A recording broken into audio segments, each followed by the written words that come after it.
Hello everyone, JamieStarr at the New World News Network. On this episode, I want to show a little bit of the liberal hypocrisies over shaming issues, which is this kind of buzz phrase for, you know, anything they want to put down. It's what I call the Facebook generation, people who can only like things. You can't dislike anything, because if you dislike something, well then you're shaming it.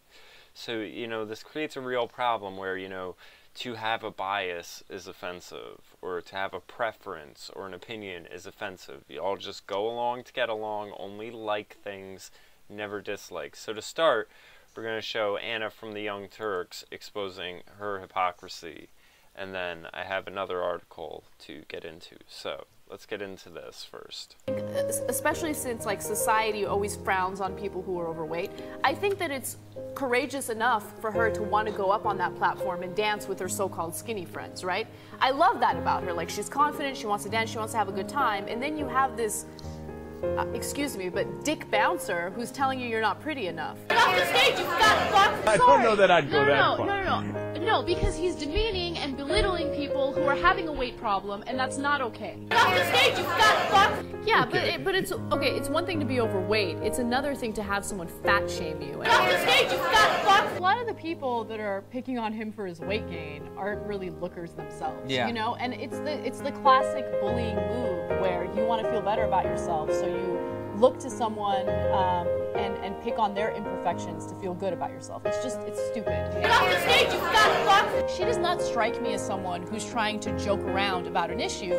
She strikes me as someone who's actually trying to make a very serious and very terrible statement about overweight people.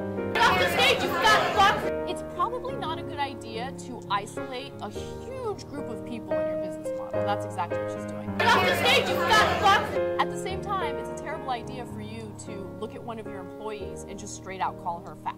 Yeah. Get off the stage, you fat fuck! If you genuinely do want to motivate people to lose weight, you don't motivate them by putting them down. Get off the stage, you fat fuck! She should stop being so critical of people that are overweight. Get off the stage, you fat fuck! In this case, it shows you, like, people who are overweight, a lot of them do work really hard to lose that weight. Get off the stage, you fat fuck! Don't get me wrong, I'm not against fat people. Get off the stage, you fat fuck! No, absolutely not.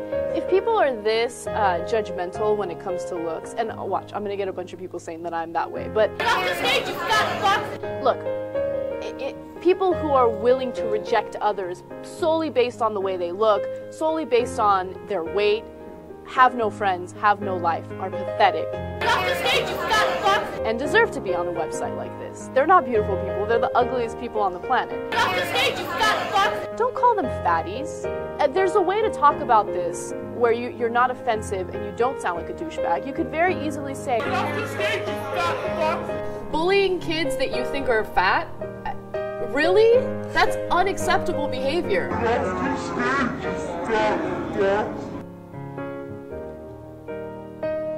So, ta-da. I mean, and this is the thing, I really think that these liberals are just, they do this virtue signaling and try to pay penance for their own sins. Here we had Playboy model Danny Mathers body shamed a naked woman at the gym. Could the police get involved? And what she did was she released a picture of an overweight woman in a gym saying, if I can't unsee this, then neither can you. And a selfie covering her mouth in shock. She, of course, was quickly called out for the Snapchats and, you know, had these models, Tess Holiday. It must be nice to be so perfect that you can feel like you can publicly shame other bodies. Please educate yourself. You're a size 22 model. Educate yourself in the fact that no one wants to see that, Tess Holiday. Now, I agree with Steven Crowder's position on this. I'd rather see a bunch of fat people at the gym working to get in shape than a bunch of people who are already ripped and cut, just sort of ego-boosting themselves. But this is the one that really stood out to me. Phoenix Ascani, who was a porn star. I've battled body images myself as a woman model, and the coldness of it bummed me out. Women have it hard enough time as is. Well, if your business is your body and putting other people's bodies inside your body, I could see you having some issues, darling. But you really, it's just amazing, because I went to her blog, and of course you have articles like this, where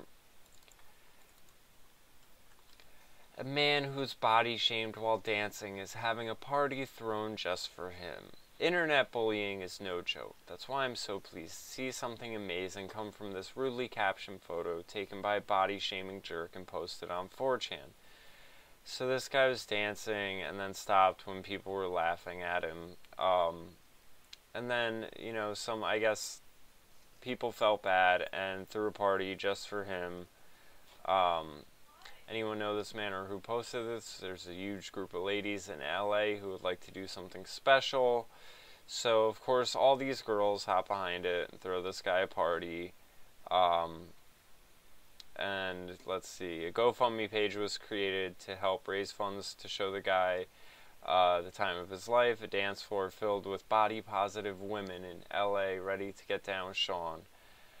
Already 2,000 has been raised, you know, and so on and so forth. So she takes issue with body shaming, and then the article she goes into right after that is, this is what texting a creepy guy looks like. And she, I guess, gave her number out to some guy who's trying to kick it to her. And she basically does this whole article putting this guy's text on blast, and, you know, is just, like, calling him a creep and everything like that. Is this text shaming? Like, okay, so this guy has no game. The other guy can't dance. You take issue with one, and then you ridicule and bully someone else over the other. This is what they do. This is why they feel the need to advocate for this type of shaming stuff, because they know they're awful people, so they're trying to pay penance for their sins. If they advocate on one and then shame on the other, they can at least feel as if they're a decent type of human being. So this whole thing is very lengthy. I mean, she puts every detail on blast and then even adds side notes kind of mocking him and saying how awful he is. So, I mean, it's just ridiculous. I can't even put words to it. So, I just wanted to point this out. There's hypocrisy through this whole shaming thing, where if you're concerned about people being shamed, chances are it's because you're an awful person who likes to bully and put down people, and the only way you feel bad for, or feel better about bullying everyone else, is to then advocate for others over a different issue. And you're an awful person. The end.